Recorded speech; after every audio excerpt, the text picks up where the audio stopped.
แถวหน้ากระดานแถวเดียวผู้เรียกยืนตรงเรียกกองหรือแพ็ค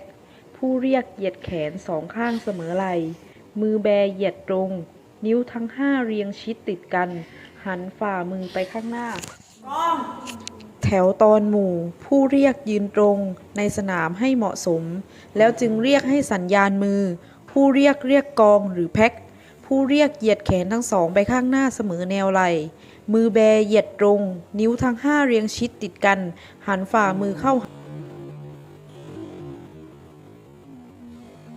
แถวหน้ากระดานหมู่ปิดระยะผู้เรียกยืนตรงที่เหมาะสมผู้เรียกกองหรือแพ็คผู้เรียกกำมือทั้งสองข้างเหยียดแขนทั้งสองไปข้างหน้าเสมอแนวไหล่ขนานกับพื้นงอข้อศอกขึ้นเป็นมุมฉากหันหน้ามือเข้าหากัน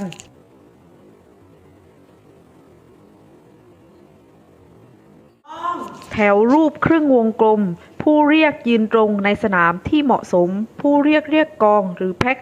ผู้เรียก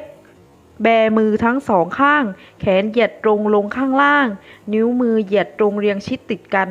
คว่ำมือเข้าหาลำตัววางซ้อนประสานกันข้างหน้าแล้วโบกมือผ่านลำตัวเป็นครึ่งวงกลมช้า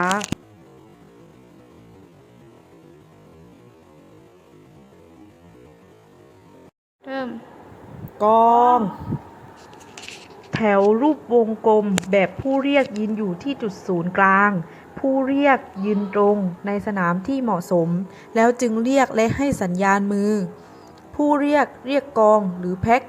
ผู้เรียกกำมือขวาคว่ำมือแขนเหยียดตรงยกไปข้างหน้า